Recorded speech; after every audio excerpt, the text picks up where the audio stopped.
bringing Gator Nation a different Gator great every episode. This is Jabari Gaffney, and you're listening to the All for the Gators podcast.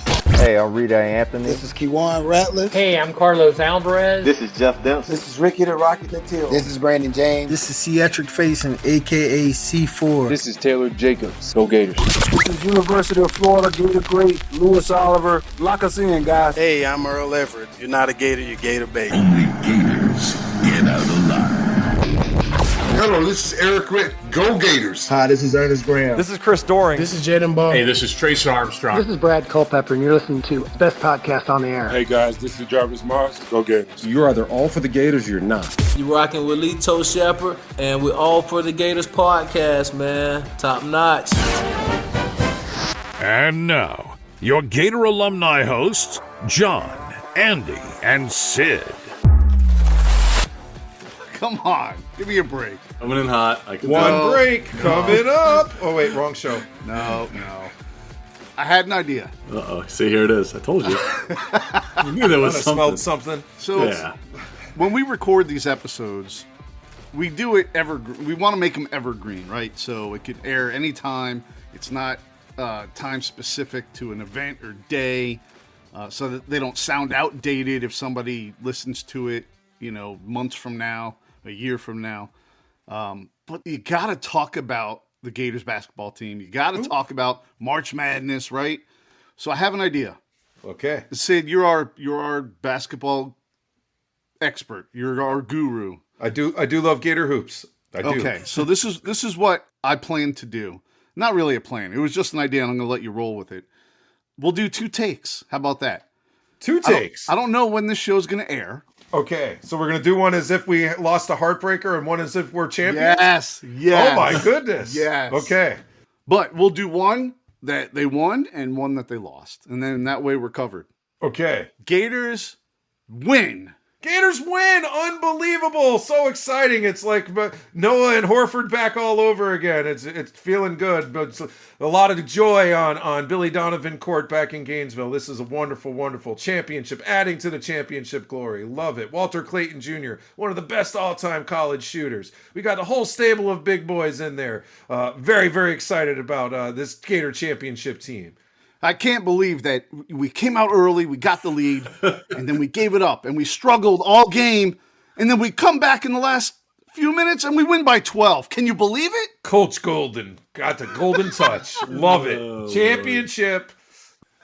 Just like Mike Miller hitting the game winner, right? That's right. That's what set us in motion for that other Final Four run for sure. What was that against Butler? It was. Good memory. All right. We were there. We were there. That was awesome. All right, now Gators lose. Oh, man, heartbreaking. I thought we had them. It felt like our year. I can't believe this. Yeah, they gave it a good effort. They just, that's it. They ran into a tough team. I don't want to speak into the universe. Ran into a tough team. They had a great season. Yeah, they played a couple games there where they pulled it out the last minute. Maybe they had no gas left in the tank. But like Andy said, valiant effort on behalf of our Gator Hoop squad. I don't want to participate in this. I don't want to talk about the loss. I'm fully believing we're winning the championship. This was a great idea. But out. I don't want to put that in the universe. I don't want that negativity there. Forget it. The Gators are winning the championship. Our 3rd hoops championship. This is hanging massive. The banner in his this room. Is a big deal. After they win, you got to put a banner up, Sid. I want to see it in your room there. I want to see a banner after they win. You got it. Add to my championship t-shirt collection. So, speaking of Gator glory, who's our guest today? Gentlemen, we're classing up the show today. We don't have just any Gator great on. We have a man that was a huge part of the very first prominent Gator squad in history. Pre-Fun and Gun, pre-Spurrier, pre-Tebow Harvin. I mean, out of the hundreds of phenomenal players to play wide receiver donning the orange and blue, he's one of the most famous, accomplished, and absolutely one of the speediest to roam the swamp. This rocket took off in Gainesville at Newberry High, leading the Panthers into the state playoffs in the early 80s as their quarterback. He stayed home for college, switched to catching the ball, and helped bring the University of Florida football program to national dominance for the first time. Then he soared to the NFL, even making his mark in the Super Bowl. Gator Nation, it's my absolute honor and pleasure to present to you one of the most distinguished Florida Gators in history. When he left UF, he was number 2 all-time for a receiver in yards, touchdowns, and yards per catch. Oh, and added one of the greatest kick returners to boot. I give you 1986 team captain, first team All SEC, All American, and UF Athletics Hall of Famer, the most dangerous of the three amigos, the Rocket, Ricky Renard Nattiel. All right. Welcome. You got me ready to put a helmet on. That's the goal, getting you started. Ricky, it is truly an honor to have you on with us today. Thank you for taking the time. My pleasure. Looking forward to it. Let's take it back to Gainesville, Florida in late 60s, early 70s. A lot different than the Gainesville today. So for the younger part of Gator Nation that doesn't really know, what was it like growing up there then, and who influenced you, first to pick up that football? Well, as far as Gainesville goes, back in the 60s and 70s, you better get rid of a lot of red lights, a lot of paved roads, a lot of two-lane roads. Newberry Road was two-lane going from Gainesville to Newberry. So it was a totally different scene. A lot of trees. Now you see it's houses, but, like I said, I grew up out in the country. Wasn't a lot to do, We had to make up our games as we went along, and football was one of the main ones. Either football, you had a football in your hand, you had a basketball in your hand, you had a baseball bat in your hand. You had something in your hand as a kid because we were just trying to find something to do, stay active. And fortunately for me, I was the younger of three brothers. So, and there was a 4 years difference between me and the next one. I'm the youngest. So I got picked on a lot. So it definitely helped me grow up really fast. You mentioned all the different sports. John, in the intro, said you played quarterback at Newberry High, but you were also all-county in basketball and track. Was football your first love, or was it something else that had you? Believe it or not, football was a sport that everybody played, so I played it because, like I said, as a kid, you're playing with other kids. You know when you're fast, because, you're running race and you're always beating everybody. So, I knew I had that ability.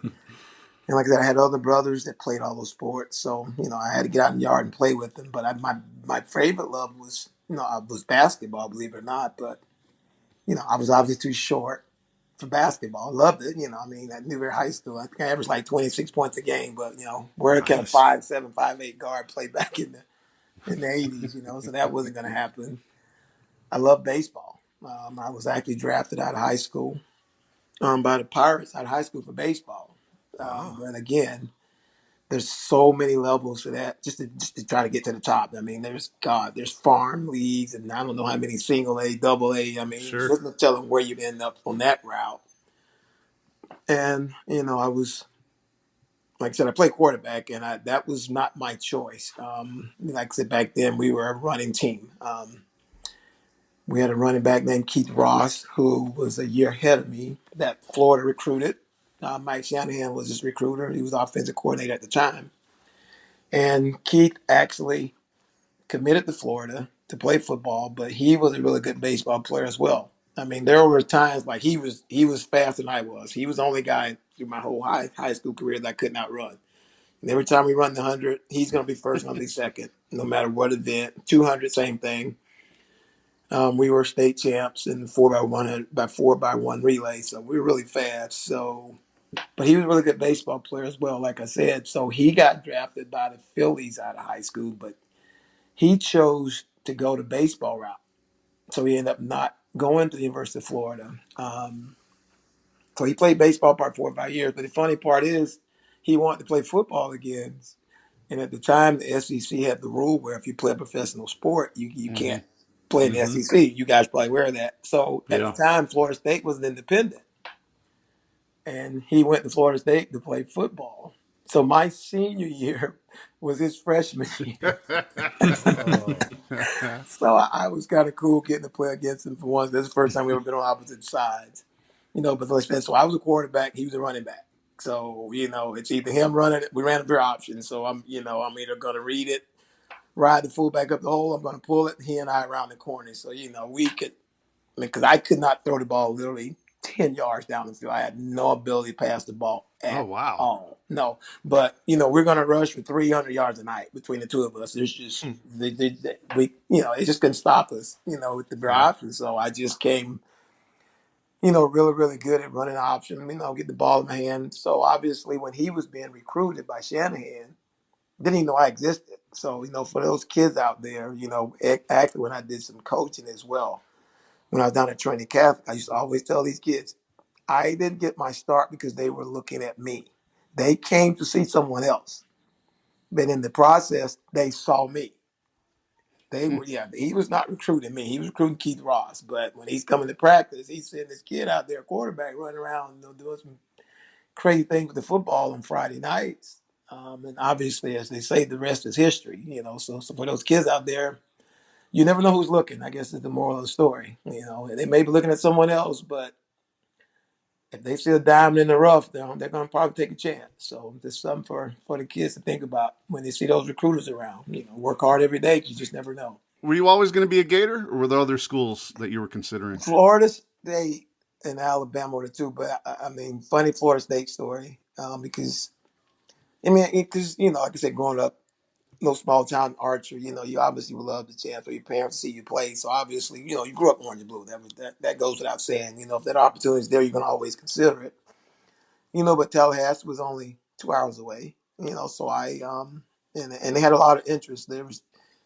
But the thing that was kind of, I don't say it was kind of a drawback for me because they recruited me as defensive back.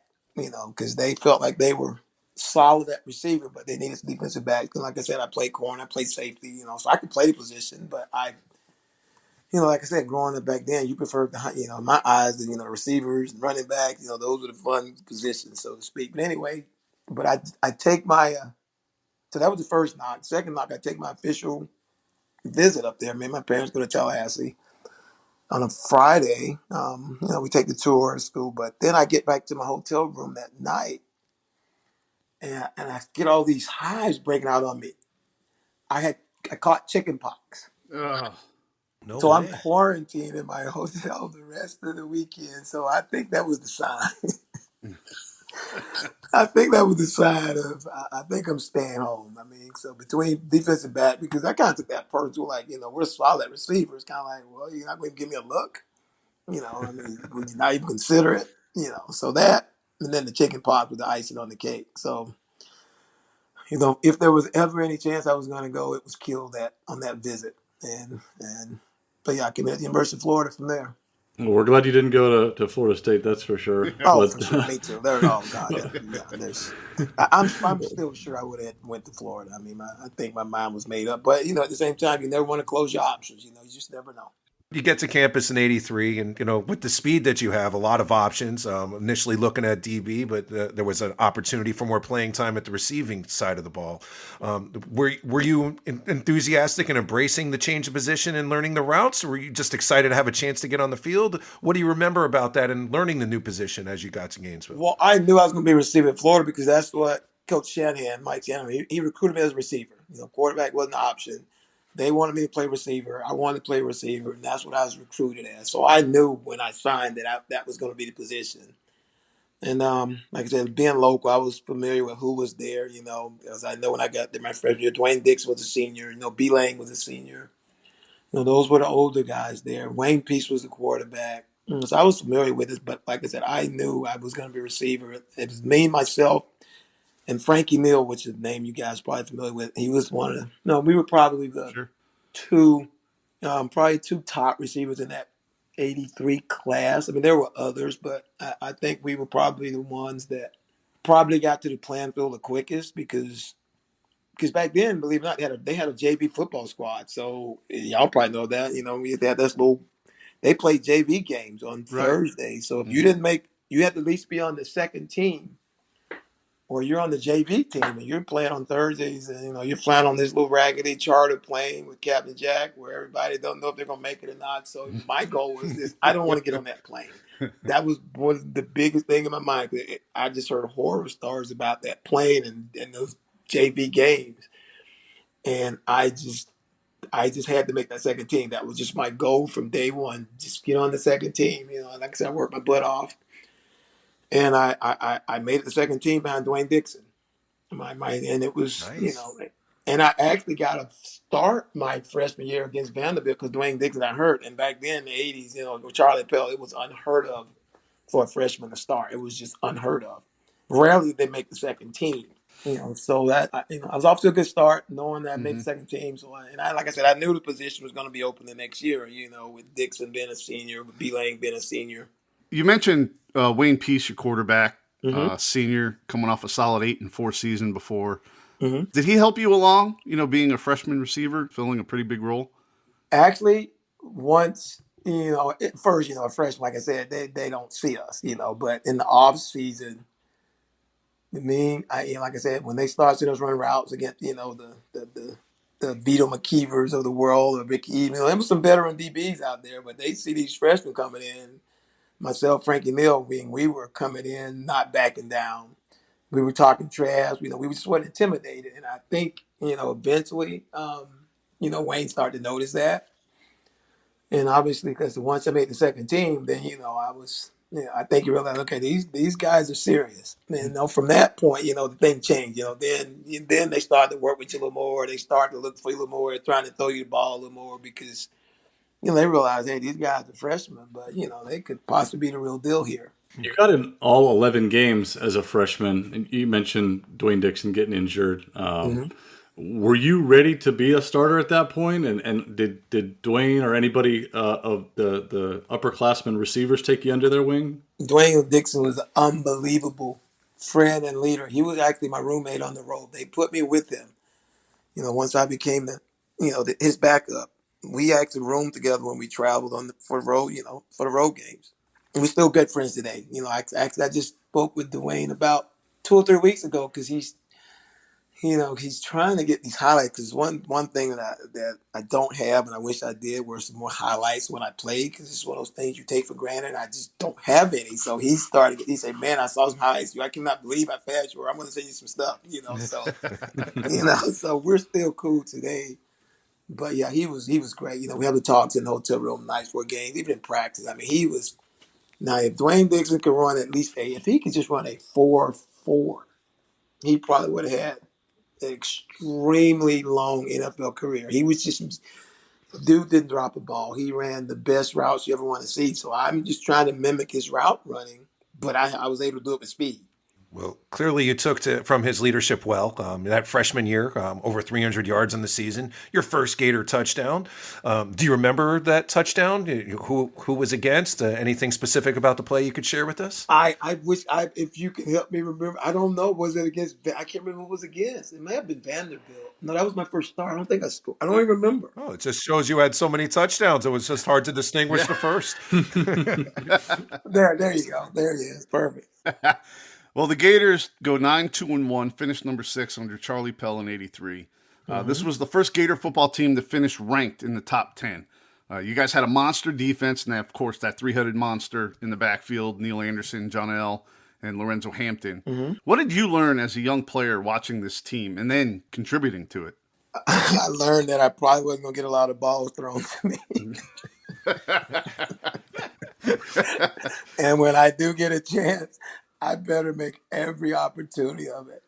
Like today, it's like, you see all these guys that, these different writers, they have their top 10 or top 20 all-time receivers at Florida, and they pull up all these numbers and these touchdowns. I'm saying to myself, you guys realize I played with 3 first-round running backs? And not a lot of passes. And one of the best offensive lines in football at the time. I was lucky to get 3 attempts a game. The Great Wall of Florida, right? Yeah, So I'm like, man, if I got the attempt these guys were getting on the Spur, shoot, I'd probably get 3 touchdowns a game. But like I said, it taught me. I learned to, like, when the route's called, your butts better be open and you better catch it because you're just not gonna get a lot of opportunities. So, and I know for me to get more opportunities, when my number's called, I got to make something happen, because at the time, Galen Hall was my freshman, Mike Shannon was offensive coordinator. So, I just had to get on the field then. We're still a running team, but we threw it around a little bit. But, 83, 84, we were mainly a running team. Like I said, then Shanahan left and he went to San Francisco, that's LC, and that's when Galen Hall came in 84, which is the year I started. But still, like I said, we had 3 first-round running backs and a great line. So and a great defense. I mean, so that's the perfect recipe to eat the clock up, control the game, win the football game, and at the end of the day, that's the most important thing is winning the game. So like I said, I learned very fast. Learn how to block, and learn how to, when you get a chance, make something out of it. And then the more I did that, then obviously the more my number got called as I progressed through my career. Well, you mentioned Coach Hall coming in. You guys did win some games. You rip off 8 wins in a row with Kerwin Bell coming in, finished the season 9-1-1. So obviously the loss of Mike Shanahan, one of the great offensive minds of modern football, leaving has to impact the team. What can you tell us about the coaching change? And did you feel like you were getting more passes as you got further along there? Oh, absolutely. Like I said, Coach Hall, once he, actually he went from interim head coach to head coach. Like I said, he was very creative, and like I said, he definitely started throwing the ball a little more. Like I said, Shanahan, but he was, I have to speak about Coach Shanahan. He was one of the smartest offensive coordinators ever. And he had great play designs, but like I said, we just had such a great running attack. He wasn't going to just keep the clock running. Stopping the clock if he didn't have to. Kind of throw it when he had to, throw it when he had opportunities for the big plays. But for the most part, like I said, we're going to control the clock. And Coach Hall was a little more open-minded, kind of a little more of a gunner, so to speak. Especially, like I said, with me and myself, Frankie Mill, we had Ray McDonald. We had some good receivers. We had a lot of speed. And, like I said, at the time, we had Kerwin Bell, who wasn't an experienced quarterback. The guy came in as a walker, which everybody's aware of. So we had to slowly build trust in our quarterback, obviously. And then from there, like I said, as the talent progressed, we started to open it up a little bit more. But again, like I said, if I was lucky, 3 to 5 attempts is the max I'm going to get a game, because we had other receivers as well. So, but we're running the football no matter what. Now, when those guys left, like now my junior year, those guys are gone. Now, Neil Anderson's gone, John L. Williams gone, Lorenz Hampton's gone. So, yeah, now our running back rooms are younger. Now I'm becoming more the veteran. And then Kerwin's, he's more experienced. So now me and Kerwin, we got a little more say-so in what's going with the offense now. Like there's times when we get to the line and we have a little more freedom to look at each other, make eye contact, check off, run, go for the big play when they get certain coverages. We had the little signals we can give each other. So we get more freedom. Obviously as time progressed. Pretty good team there in 84. You guys led the SEC in points per game with 31, least points allowed on defense with 15.5. Due to the sanctions, couldn't participate in the bowl. But for some of the younger listeners out there, can you tell us how good that team really was? I'm not saying this because I played on it. I've been around Florida football my whole life before I went there. I still go to practices today. I've been through every coach that's been there. I would put that team up against any team in Florida history because, like I said, the guys on defense, they were just absolutely nasty. They looked forward to trying to knock people out, trying to get the ball back to the offense. And like I said, you had 3 running backs in the first rounder.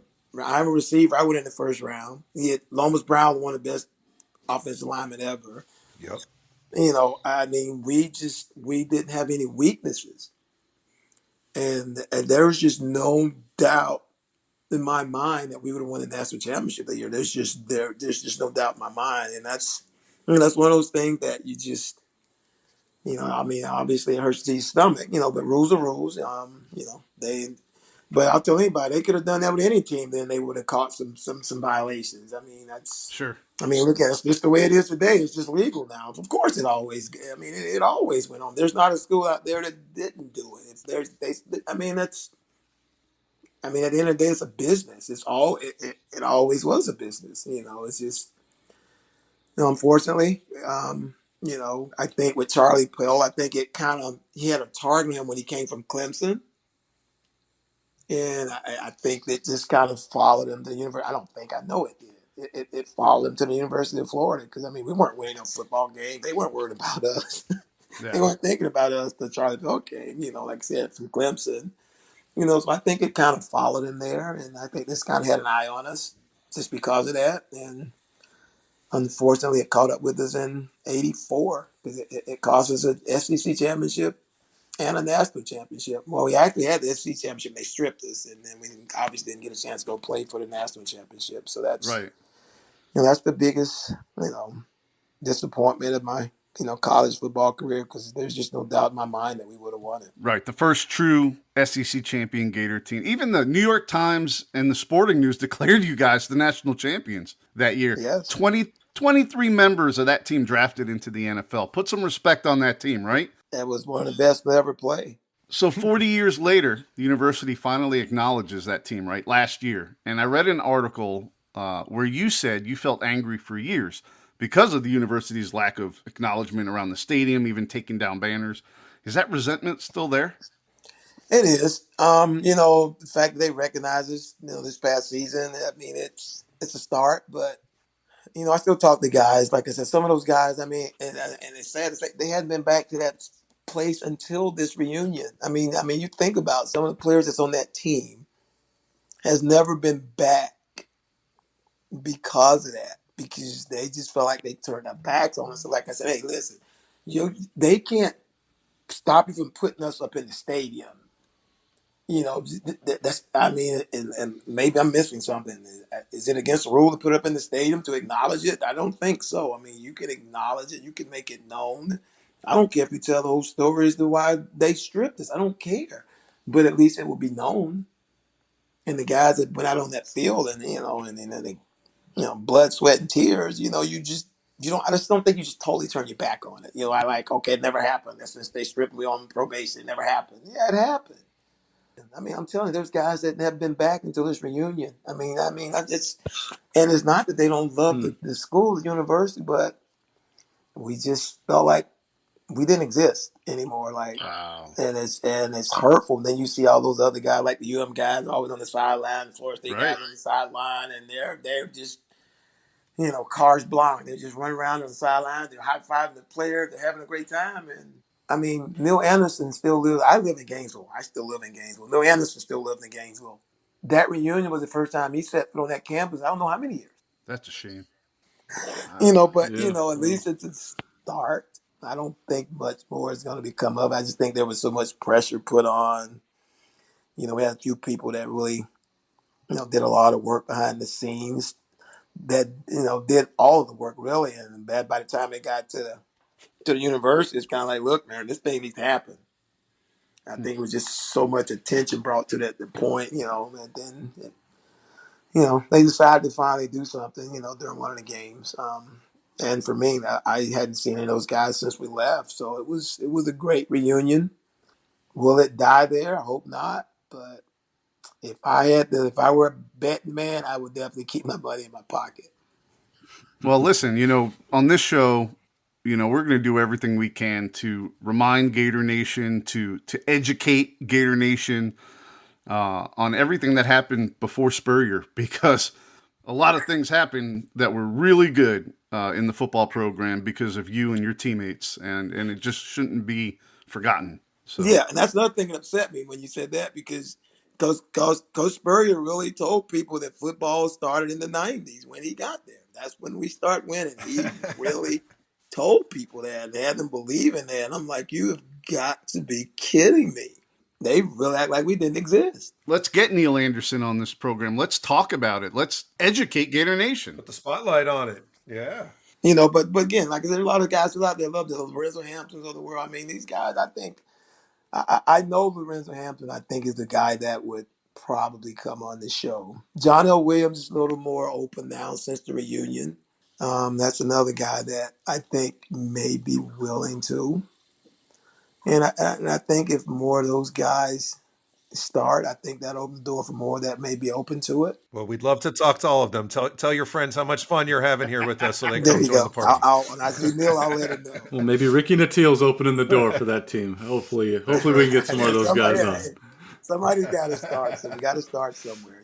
If we don't talk about it, people will forget about it. So, Speaking of Ricky Nattiel, back on that team in '84, that super team, you led the SEC in punt return yards and average, and even had one return for a touchdown.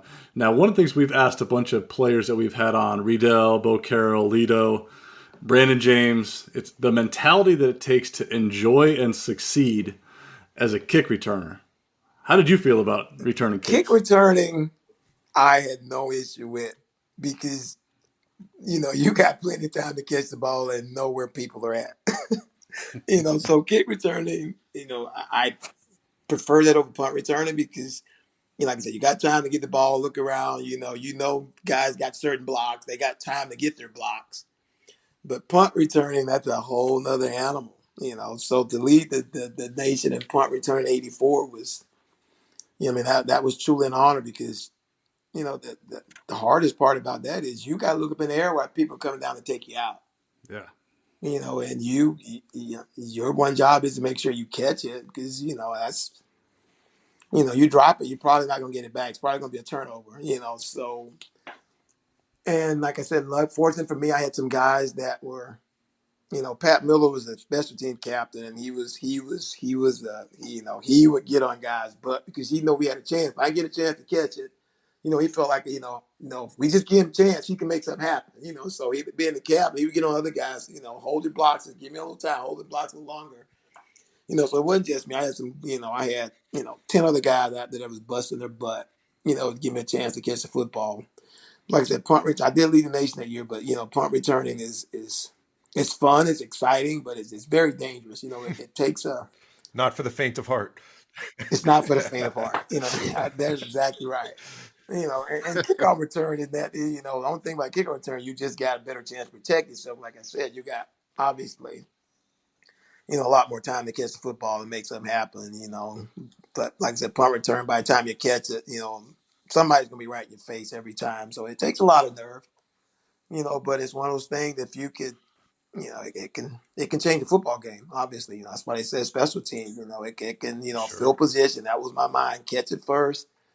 Try to get this good offense and good field position. And like I said, fortunately for me, it led to me leading the nation that year, that was a kind of icing on the cake. Well, go on to 85. You guys don't miss a beat. 801 start the season, wind up 9-1-1, ranked number 5. But this must be getting old. You're still ineligible for bowls or TV. We've kind of been talking about this. Of course, we remember the numbers Fun and Gun and the Urban, Tebow, Percy teams and all, but you guys are destroying the SEC and the NCAA before them. This had to be getting old. Like, oh my gosh, does all this nonsense happen before you got there and you don't get a chance to showcase it? It was frustrating. It was frustrating, not being on television. It was like, oh my God, but the fans were phenomenal. They still packed the stadium because they know when they came, they were going to get entertained because, like I said, we had guys out there on defense that are headhunters that are just, they're just excitement. They're making turnovers, they're getting interceptions, fumbles, they're knocking people out. You got guys on offense, you're going to see some big plays on Saturday. There's going to be some entertainment. Somebody's going to make several big plays. So it was, it's one of those things where we just, we knew there was, nothing at the end of the road, but at the same time, we're going to spoil it for everybody else. We're going to let them know just because we didn't go play for it, you guys know who the best team is. We were going to make it exciting for our fans and for ourselves. We were playing for each other.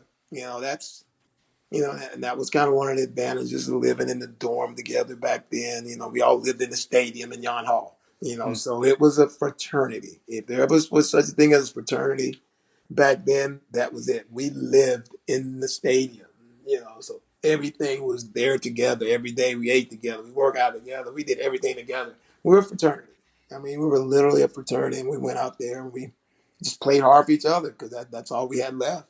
For that, ourselves, our family, and our fans. So let me ask you this. If the transfer portal was around then, would guys have left? Would you have left because of the sanctions? Oh, God, yes. We appreciate the candor. No hesitation. Yep, I'm out. Check, please.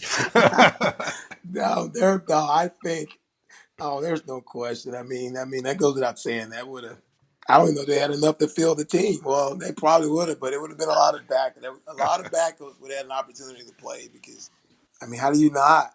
You want to be on television. You want to be seen. You want to be seen. That's what you want. You want to be able to play for a championship. That's who doesn't want. You know what I'm saying? So yeah, you want that opportunity to compete, play for a championship. Play on television. Yeah, That's why if that weren't the case, then it wouldn't have mattered that we were on probation, not on TV. So absolutely, yeah. Oh, there's no question. I mean, I would have still been a Gator at heart, though. That would have never changed. Fair enough. No matter where I would have gone, it would have been strictly business. There's no other way to look at it. I would have still been a Gator at heart. Well, I'm sorry you didn't have more options back then, but kind of glad you stayed with us. So let's talk about 85 and 86. You're one of the most prolific receivers in the SEC, almost 700 yards receiving both seasons, again with a very run-heavy team, very impressive. You cap your college career off with 20 total touchdowns. Is there a single play that stands out as like your favorite and you go to when you're having those memories of your times in orange and blue? One of my favorite plays was it was when I was on one side, he was on the other side, where he'd run the deep dig route, what we call a dig, which is called a deep crosser, and I'd run the post behind him. That was one of Kerwin's not favorite plays because, I knew the minute that safety got his eyes on that crosser, I knew I was going to get behind him. And even if I wasn't behind him, a lot of times I knew Kerwin was going to throw it up and try to let me go get it. But like I said, we had not a lot of opportunities for the big plays. So that was one of our favorite plays, but one of my favorite results was the 96-yard against Georgia in 84. I was just going to ask you if that was a 96-yarder or not. Okay. Yeah, that was one of my favorite results. That's one, when they asked what was your best highlight, obviously go back to that play because Georgia owned us up until that. I mean, they were on us, and beating Georgia just that was wasn't right after happening. Herschel. Georgia was powerhouse. Yes, still, right? Exactly. So making that play, and I think that's probably one of the. Because like I said, when you're on the field, the fans are there, but you don't hear them and you don't see them when you're playing. You're on the sideline, you get a chance to take it in like, oh, wow. You see all different colors, the red, the black, the orange, the blue. You see the people yelling, cheering, so you can take it in. But when you're on the field, it almost as if they're not there. So after I made the catch and I got behind a guy and I saw him fall down, I think that's the only time my college career I actually saw and heard the fans during a football play because I had a chance to kind of jog it in and I actually had a chance to take it in. I think that's probably one of the best. I think that's probably what made it one of my favorite plays. That was the one time that I actually heard the fans while I was playing. Wow. We've heard that a lot about guys. They don't really hear the fans during the game, so it's interesting to hear you say that as well. Moving on to 86, though. I mean, the accolades just they're rolling in, right? John mentioned a bunch of them in the intro, right? Team captain, all SEC, all American, even the Fergie Ferguson Award for displaying outstanding leadership, courage, and character. When you look back at those awards and just your time as a Gator, as a whole, what are you most proud of? The 86 season, like I said, that was our last year of probation. Maybe we was off probation there. I can't remember if that was the last year that we come. I don't know if we were. I don't know. I think that was our last. Yeah, that was our last year of probation. I know we went 500. I think we played 12 games. Might have been 6-6. But what probably made it one of my favorite seasons, because like I said, we didn't have a lot of talent then. Like I said, the probation caught up with us. We weren't able to. We lost the scholarships. Mm-hmm. So in 86, like I said, all that talent that was there between 83 to 85 was gone. So the lack of scholarships, it caught up with us in 86. Like I said, we just didn't have a lot of talent. But we had guys that still played their butts off and they gave everything you had. But what made it special was out of those 6 wins, we beat Auburn, Georgia, and Florida State. Nice. When you win those 3, you got some happy Gator fans. Yeah. And we were down like 17-0. I forget what we were. I think that was I think we were down to Auburn, but anyway, they ended up winning 19-17. Then we beat Georgia in the Gator Bowl, which that's always a win. And then we beat Florida State. My last game as a Gator up in that was the rainy game. And like I said, this would be my second favorite catch to the 96-yard. Was the last game of the season in Tallahassee in the rain. I caught this wobbly post somehow in the rain to seal the victory, and that was my last reception as a Gator. It was actually a touchdown against Florida State. Wow. Going out on top. That was my last reception, was a touchdown to seal the victory up in Tallahassee. And that's kind of how my career ended there. But like I said, we only won about 5 or 6 games, but we won 3 big ones. And we ruined their year, and it made us happy, it made our fans happy. That's a good one to finish on. Absolutely.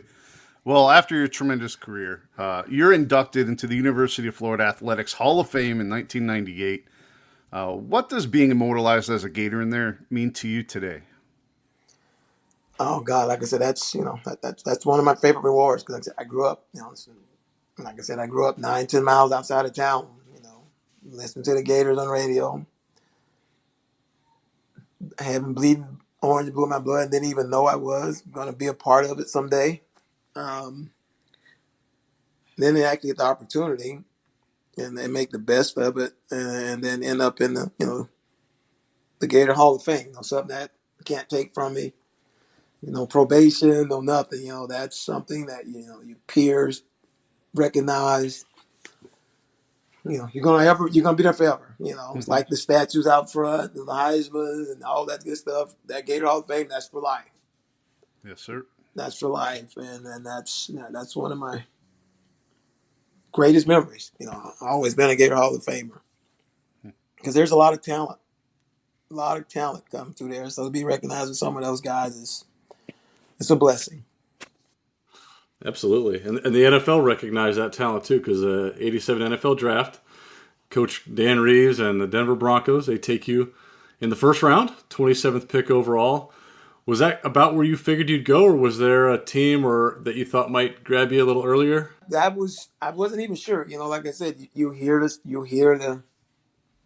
talk, the mock drafts, and the predictions, and I had a good combine. Sure. I had great workouts, so everybody was saying, you'll probably go in the first round, somewhere between 22 and 30 or 28. It was 28 teams then, so it was 28. It was 28 at that time. So you just want the chance. I felt in my heart I was going to get the opportunity. Somewhere between first round and third round, I felt confident in that. And but like I said, the funny part about it is I actually thought I was going to be a New York Giant because, when you're sitting there in these picks and this is thing of ever, and now by the time you get to, man, I'm like stressed out as this thing is wearing out and going on. So now you're up in the 20s. They were at 20. I think the Giants were 20. They were 28. They had the last pick, if I'm not mistaken. I think they won the Super Bowl the year before. So they were 28. Yeah. They had the last pick. They won the Super Bowl. So I was actually phone rang, and I'm on the phone with the Giants. Wow. And they're like, okay, you're about to be our pick. And I'm like, okay, cool. So we was kind of talking. Then I get another call. You're dreaming about Phil Simms at that point? No. Let me back this up. Okay. I see the pick come on TV and Denver picks me. They never called. They called afterwards, but they didn't call during. Or if they did try to reach me, they didn't get through. I get picked, and I hung up on the Giants. I did it on purpose. So long, George Young. I'm off to Denver. I yelled. I was screaming, and I hung the phone up before I realized I hung it up. And I was like, oh, but and then I get the call. But yeah, it was kind of that's kind of how my draft pick went. I'm on the phone, so I'm thinking I'm about to be a Giant, and then get picked by Denver. Well, what a perfect situation to land, though. You got a great coach, Dan Reeves, obviously goes on to great success after and championship with the Cowboys earlier in his career. And, John Elway, you got a receiving core. Yeah. You reunited with old friend, Mike Shanahan, who knows a little bit about drawing up plays for you. I mean, you couldn't have landed in a better situation. Exactly. And believe it or not, his offense, his numbering system, his plays, they were the ones that he ran when I was in Florida my freshman year. So nice. You already knew the playbook. Yeah, so I picking up the plays. I had a little jump on the playbook. But yeah, obviously it's a great situation. I kept the orange and blue colors. Like, wow, I'm still orange and blue. Wow, that's what a blessing. For life. Little difference in the weather, though, in Gainesville as it is in Denver, though, right? That was the only altitude and the weather, man. Now, there is a difference. I still haven't figured out yet how teams come to play out there a day before because it took me 2 weeks just to get acclimated. I mean, your throat burns. It's a difference. I don't understand that. That's got to be such a huge advantage. I just don't understand how teams come in and can play in that altitude if you're not used to it. But yeah, it was a great opportunity. Like I said, great coach. These guys that just win the Super Bowl. So and like I said, I had a chance to play in the Super Bowl my rookie year. Started. That doesn't happen. Unfortunately, the outcome wasn't great, but I was. I was able to score the first touchdown. I think I was like the youngest player to score a touchdown at the time and the fastest touchdown at the time. So it was that first play was a blur. I mean, actually, that whole get my name called. I'm like, I'm a rookie here, man. I'm getting my name. I'm like, this is the Super Bowl, and I'm getting my name called. Run out the tunnel my rookie year. It was so surreal. It was like I was floating on a cloud, all the way even to that first play call. But that was the one that gave you guys the lead, right? You guys were up 10-0 before the onslaught, and Doug Williams unleashed fury on you. Yeah, we scored the first play. We go up 7. We stop them and get the ball back. We go down. We kick a field goal. Scored like 5 straight touchdowns. We up 10-0, and they say the rest is history. Then Timmy Smith and Doug Williams show. Yeah, Doug Williams actually got hurt. He hobbled off, so they brought in the backup. I'm like, okay, this thing is going our way. Then, Doug Williams hobbled back out there, and he put on a show. And like I said, the rest is history. But great experience, just not the great outcome you wanted. You mentioned some differences between Gainesville and Denver. So you go from Kerwin Bell to Elway. Mm-hmm. How different was that for you, or did it matter? I mean, they were the only difference is John Elway threw the ball 2 times harder. Kerwin was very accurate. Had a very catchable football. Where John Elway, it's advantage and disadvantage. The advantage is going to get there quick. So you're very rarely you're going to get hit immediately after you catch the ball because it gets there so quick, give you time to catch. And figure out what's going on. The disadvantage is you got to take a little extra time to make sure you catch it. Right. Because you take your eyes off for a split second and it's hitting your pads. It's ricocheting off and, no telling it's an interception because it's a bullet. But it's very accurate. And John Elway, before there was ever such thing as a dual threat quarterback, I really think he was a dual threat. I mean, the guy he wasn't fast, but he was very elusive. He was hard to bring down, and he can run the ball when he had to run it. I mean, there was no such thing as a dual threat quarterback then, but in my eyes, looking at the way the game is now, he was no question a dual threat quarterback. He was tough as nails, man. Just a big, tall, strong guy, very competitive. So you had to be on your P's and Q's. Great quarterback. So I was blessed to go from Kerwin Bell to John Elway. So I was blessed to have great quarterbacks in my career. That definitely makes my job a lot easier. You make your mark right away, though. I mean, you have a really strong rookie campaign. 31 for 630, set the Broncos rookie record over 20 yards per catch.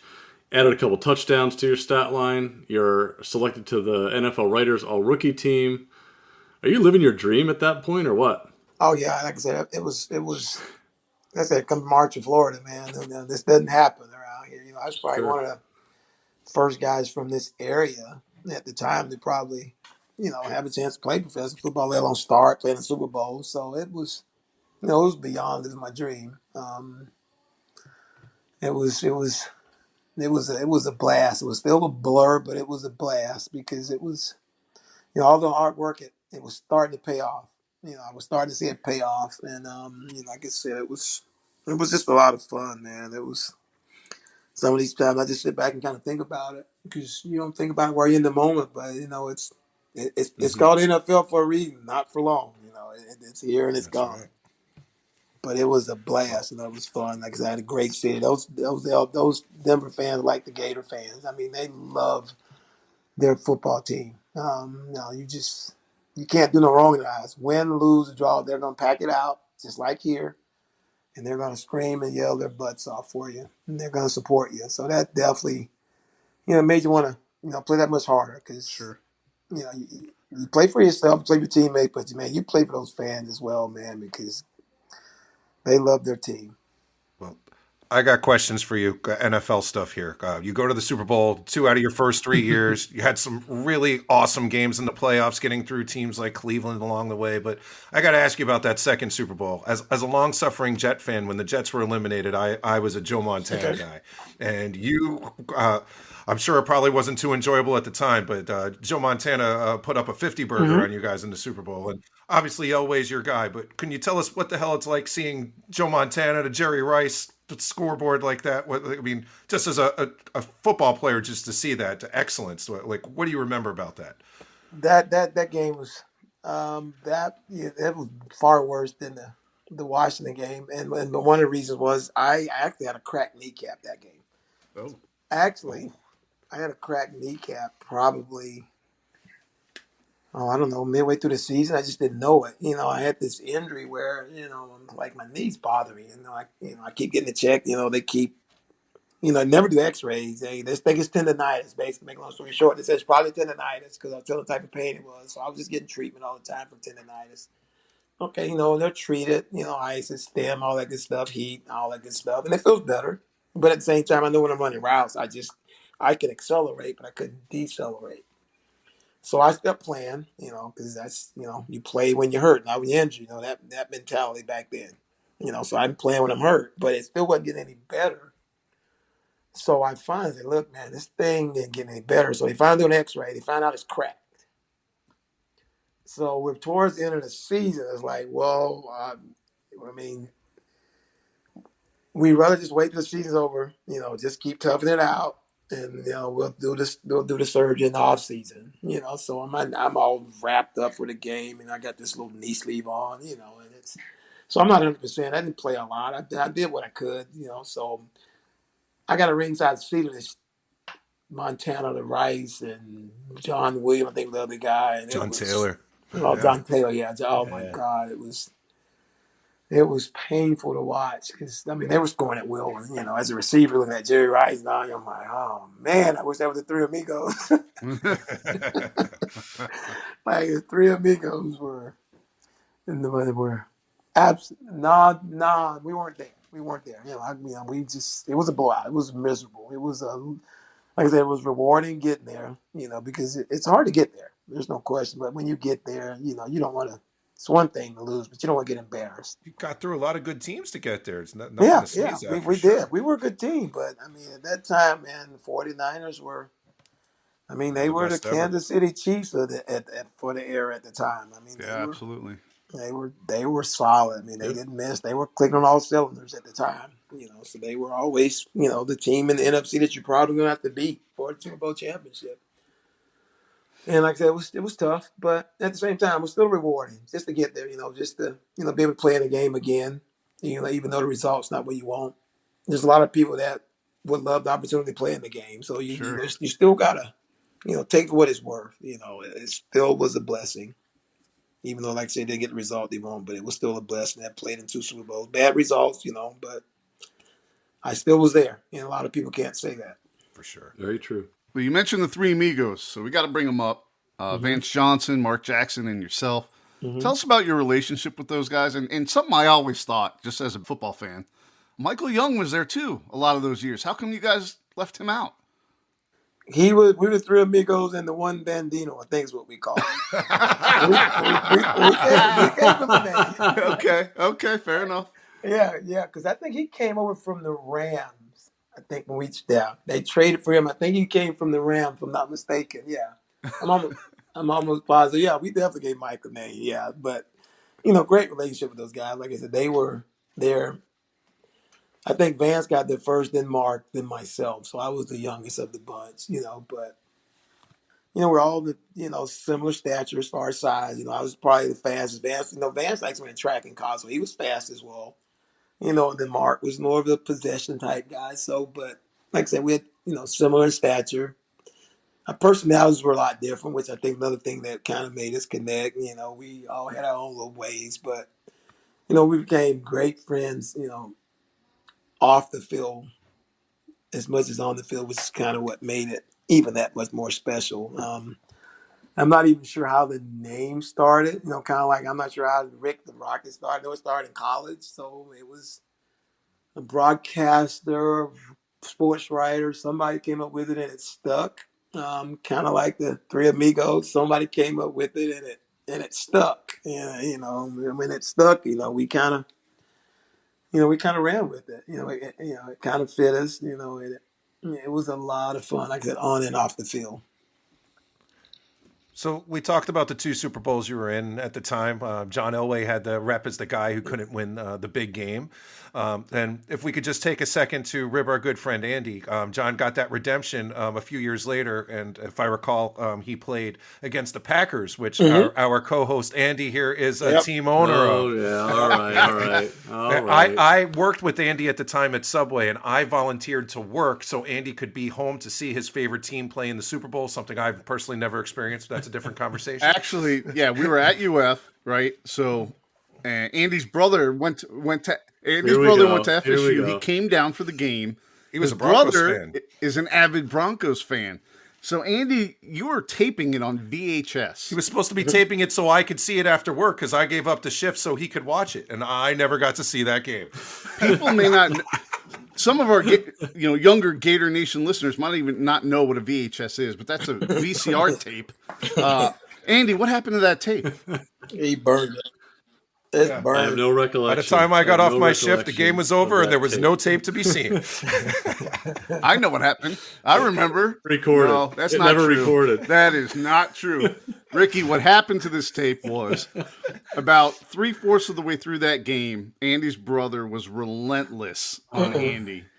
And Andy took the tape, and we lived in a pretty nice apartments there called Cobblestone. But right outside our door happened to be the area for the dumpster. It had walls around it, so you couldn't really tell it was a dumpster, but it was. And Andy probably shattered that tape into a million pieces in that dumpster that night. But the moral of the story is Elway got his redemption. He won a couple Super Bowls in a row. Just right. Andy wasn't too happy with that.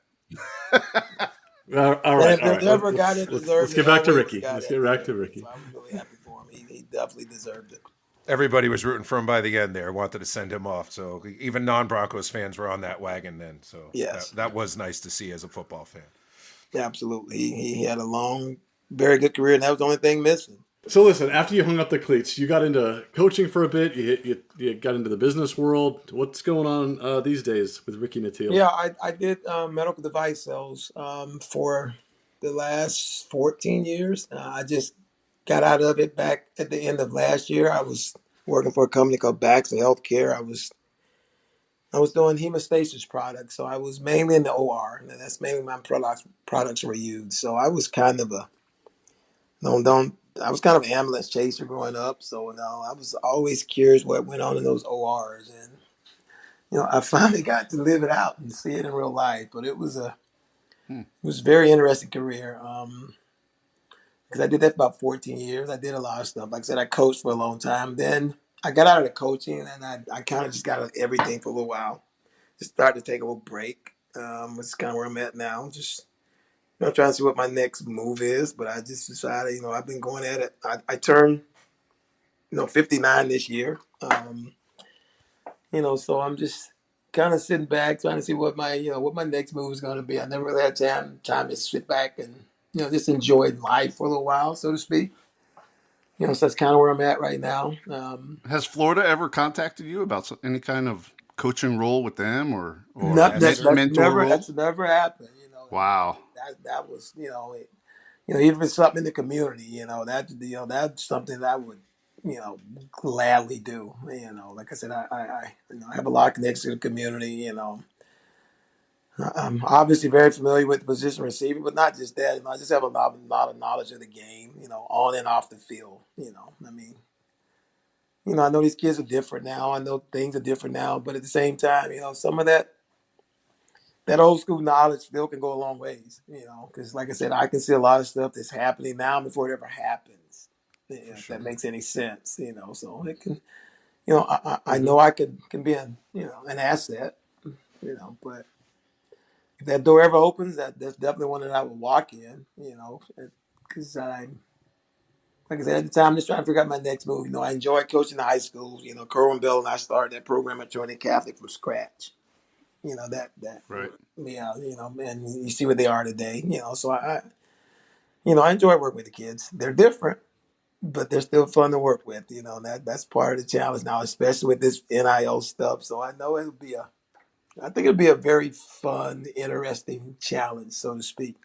One question I like to ask our guests who played predominantly one team in the pros: when you're thinking back and you close your eyes and in your mind's eye you're sprinting down the field catching a long touchdown, are you wearing a Gator uniform or a Bronco uniform? I'm wearing my Gator uniform. We love that answer. Great answer. Yeah. All right. Like I said, my Bronco uniform was, that's your dream, to go pro. But it was a job. Sure. It was a job. Like I said, at Florida, Right, that was right. that was my fraternity, man. We lived together, we ate together, we did everything together. At Denver, when practice over, everybody goes their separate directions. You got a family to go home to. You got kids. Everybody goes their separate ways.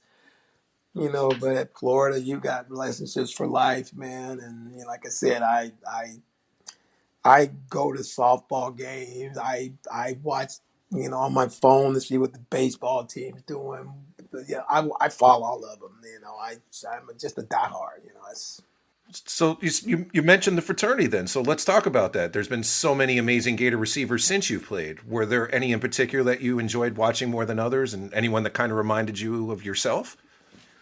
I like watching.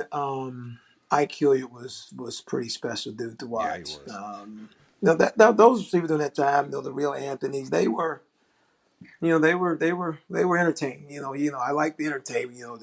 The fast guys, the big play guys. But at the same time, I like the guys. They got a little heart. To be able to go across that middle as well. Like I said, and Ike Hilliard was, he ran very good routes. He was tough. He was tough as nails as well. Sure. He was definitely one that kind of stands out in my mind. We had your nephew on, linebacker Mike Nattiel, and actually it was one of our most downloaded shows. Good episode. How was it watching him roam the swamp there with the family name on the back of the jersey? Oh, dude, it was a lot of fun, man. I just watched him in high school too. Watched him play in high school. Kind of, he was always the big kid growing up. He was always just bigger than most of the other kids. Like growing up, I remember when this Pop Warner stuff. Dude, they wouldn't even let him play because he was so much bigger than a lot of other kids. It took a while for them to start letting him play, but he was always real physical. He's one of those guys off the field you wouldn't know it because he's so mild mannered and soft spoken. But on that field, he was violent, and I love watching him play. Every chance I got, I'm in front of TV. I got to watch my nephew play, and then when he got a chance in Minnesota as well. He did get a chance to play for Minnesota. He didn't have a long career, but because of injuries, that's the thing with the NFL. Those injuries can kind of make or break a career. But he was, like I said, another one of those kids that came out of Newberry High School. We had another kid that went to Florida, Keith Kelsey. Oh, sure. That played linebacker as well. So we did put a few kids out of Newberry over at University of Florida. And I may be overlooking somebody, but I know those are the ones that stand out. What are your thoughts on DJ Lagway and what Coach Napier's doing with the team right now? I think the future's bright. Yeah, like I said, we hope so. They ended the year on a great note. Obviously there's some momentum there. Yeah. Not sure what's going on with the shoulder injury, but hopefully it's something minor. Because like I said, spring ball doesn't bother me. Like I said, I actually I've been to 2 of their spring practices. I went this past Saturday, and I think I went to one other. And like I said, I've been going to practices since Ron Zook, Urban, McElwain. You name them. I'm always out there watching. Like I said, I'm a diehard. I'm a fan. I played it, but at the same time, I'm a fan. I love my school, so I'm always at practices watching these guys. Just because I'm just in my own little world. I'm kind of like furniture when I go. A lot of times they don't even know I'm there because I'm way off in the corner somewhere. I'm just. Do you ever call receivers over if you see them do something maybe a little wrong or maybe something that can help them? I never have, but but I do chop it up with Coach Gonzalez from time to time. Like I chopped it up with him Saturday. He and I talk and embrace and speak. But and I'm sure because there's been times when he told me, if you ever want to talk to some of the receivers, by all means, So I'm sure if that's something that I could do, but I'm one of those guys where I try to stay in my lane. If you don't ask me to, I'm not going to do it. Because I don't want to feel like I'm stepping on your toes, going behind your back, if that makes any sense. But there's obviously, like I said, things I can see before it happens, if that makes any sense. There's always some nuggets. I don't care how old you are, how young you are, how long you played, and how long ago you played. If you played a certain position, at its highest level, there's always certain things that's never going to change at playing receiver. There's still certain things you got to do. I don't care how big, fast, slow, whatever. 10 years ago, 10 years ahead, there's still certain nuances about running routes that's just not going to change. Right. And there's always certain nuggets that, I know I can share, but like I said, I'm just kind of off, I'm watching. I could see talent before it happens. I kind of have an idea who's probably going to be some ballers, so to speak, at receiver from the little bit that I've seen. I got to still watch a little bit closer, but I've been really impressed with the Brown kid, Verno Brown's son. Mm-hmm. You just gotta look the way he floats around, runs his routes. What about Eugene Wilson? Trey Wilson? Wilson, yeah. If Wilson ever can just get healthy, if he can ever stay healthy, because we still haven't seen his ability yet. I mean, I think there's still a lot to be unleashed there. And so the receiver room is from what I can see, there's a lot of potential. Like I said, I still haven't seen him do any one-on-one drills yet. That's really what I want to kind of watch, doing some one-on-one routes against the DBs. Because for me as a receiver, that's pride time, baby. That's pride time. What is this, you and him? And like when I played, man-to-man bump in your face was the thing back then. And for me, it's like, dude, please play me bump. Who was the toughest DB you went against? Does anyone stick out in your mind? Like, oh man, that guy was a nightmare for me. At anywhere. In Denver, Albert Lewis, the Kansas City Chiefs was okay. He was long and he was athletic and he was smart. So he's the guy that always stood out in my mind because you've got to be very precise, very disciplined. You can't take those extra chop steps. He's gonna run the route for you. Like I said, he's very long, very athletic, very solid. He's got to always stood out in my mind. In college, nobody really stood out. There were a lot of good receivers. Because you dominated everybody. Yeah, but there was nobody like, oh, God, we got to pick this up this week. I think about LSU. Those teams, they were physical, but nobody where I'm like, hoping they don't play me. Did you play against Dion? I did. No, I played against Dion a couple years. He was fast, but again, he was, he's mainly depending more on his speed at the time, and I was, I have more experience. Great, he's a great player. Don't get me wrong. He's a great player, very fast, but, I was just a good route runner. I was disciplined, and I just knew how to get open. I kind of used my experience and my speed, to my advantage at the time because he was, I think, a couple years behind me, if not mistaken. Yeah, he was. Yeah. So I definitely had the experience, the advantage, but he was very talented, no question. He's the guy they put on man-to-man and let him go at it. And like I said, I'm like, please play me man-to-man because in my eyes, that's a touchdown. And like I said, and that's just got to be the mentality. Did you ever match up against him in the pros too? See, Denver, we didn't play Atlanta when he was there.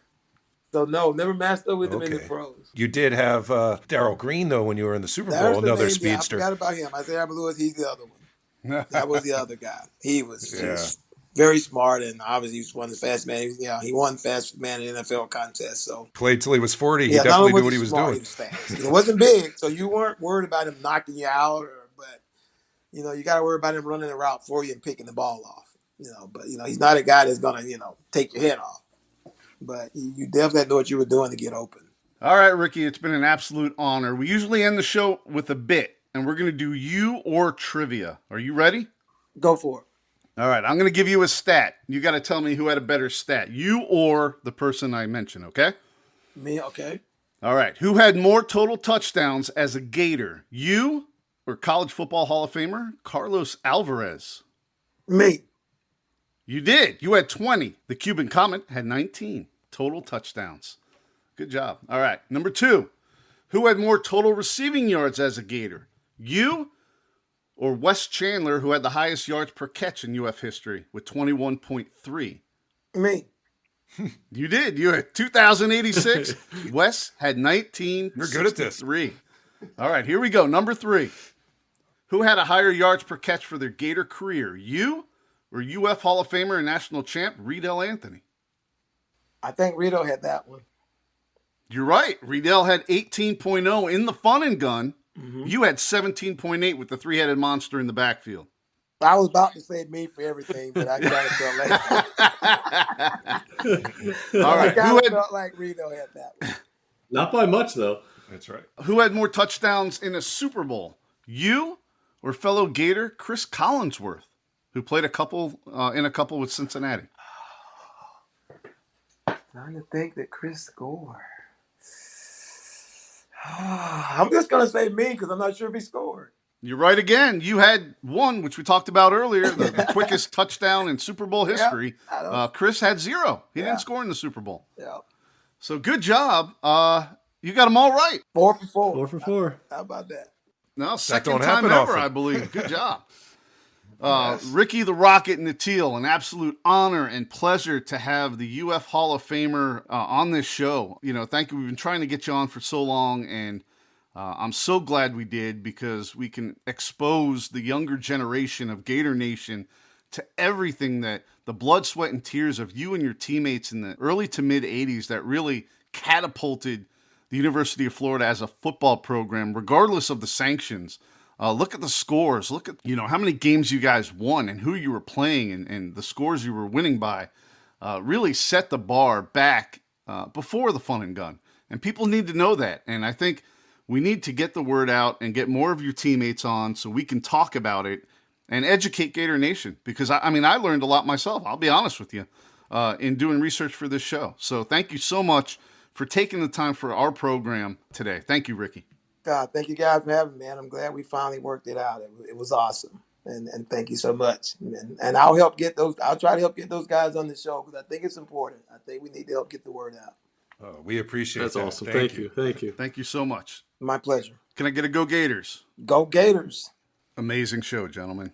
Glad we finally got him. I know you've been working hard to get him, but that was awesome. I love talking old football. I know we always talk about what great stories, but man, such intimate stories that Ricky shared with us from his early childhood through college, through the pros. We have so much that we could pull from for our 2-bits. So let's get started. Who wants to go first? I'll go first. Okay. Yes, you can go first, Sid. You don't get to go first very often. We always make you late. I know. Well, thank you. So I particularly love talking to players from this era, especially ones who went on to the NFL, because this is like the time when I was a kid and fell in love with football. I think it's great that we got to revisit Andy's Super Bowl loss, and we got to visit, hear about being on the field in the Super Bowl, ridiculously long catch, the Joe Montana question. I don't know if this is a 2-bit, but I'm just like all the feels about, remembering my youth and remembering those 80s Super Bowls and special time and those battles in the playoffs, watching Elway, march down the field, beating some really good teams along the way. Buffalo, before they were ready, had some good battles with the Bengals in the playoffs who were good at the time. Of course, Cleveland, Bernie Kosar, can't spell scum without lots of good stuff there. So my 2-bits is I just really enjoyed the conversation about that window of time because that was special. And I felt like a little kid, reliving it, my mind's eye, visualizing those Super Bowls and as a little kid when I fell in love with football. So Absolutely. I just really appreciated hearing his perspective of that. Obviously, he experienced it firsthand. Good one, Sid. Good one. Way to start it off. That was really good. Andy, you want to go next or you want me to go? I'll go. So it was interesting to me, the discussions about the 84 team, right? The level of disrespect for the 84 team and how it really runs deep with those players. I didn't realize it, and didn't think that it would still kind of impact them to this day. And he said it. He said, he still feels that disrespect today, and he's in the UF Hall of Fame. Yeah. It puts it in perspective, right? Somebody that is in the Hall of Fame, but also still just can't let that one go. That was right. that one certainly cut them deep, and they still feel they still have the scars, I guess I should say. It is disappointing that they're not really recognized better. That is the first SEC team. Obviously there's all kinds of taboo because of the sanctions and the trouble of the time, which didn't. It's not like Ricky took that money. Why did he have to suffer for that? That didn't make any sense. So It was also cool to hear when he was a baseball player that they played 2 outfielders. That's pretty awesome. Yeah. That's covering a lot of ground. All right. My 2 bits, and I love the last reception stories. I think it was Travis McGriff that had a big last reception also, but his last reception was a winning touchdown catch Against in Florida the rain at Florida State to beat Florida State his senior year, and he goes riding off into the sunset. Well, actually to the NFL, but as far as his Gator career and collegiate career is concerned, rides off into the sunset. The sunset of the Rockies. FSU.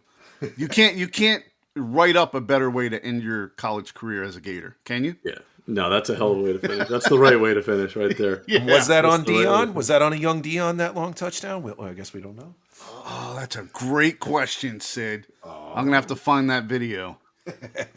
Oh, man. I'm sure it's out there. Oh, man. Ricky the Rocket. We got him, fellas. We got him. The other thing that, before we close it, was surprising to me that he lives in Gainesville. You could tell how much he bleeds orange and blue. Yeah. And the fact that nobody has ever reached out to him for anything is just, I don't know, that's just crazy to me. Astonishing. He's right there. And he says he'd do it. It's just, and he's so genuine about his love for the university and his loyalty to the university. He goes to all the practices under all the different coaches just to watch. Yep. He's not there to, give advice to the coaches or to the supporting staff. He's there to watch as a fan, as, alumni, as somebody who's been there and done it before, and he just loves it. Yeah. Loves being there. Well, I loved having him here. That was a good show. Yeah. Well done, gentlemen. Ricky Nattiel needs to be invited back into the Florida football program somehow, some way, some shape. Yep. I mean, it can only help so much. Yeah, especially with that passion that he has. Absolutely. Gentlemen, I love your passion too. Love it. Love it. A lot of passion in this show. Yeah, Sid being at Flanagan's 10 minutes before we're supposed to start the show. I love it. Love doing my show prep. All right, guys. Till next time. Go Gators! Go Gators. Go Gators hoops! There you go. Final 4. Beat Auburn. Go Gators.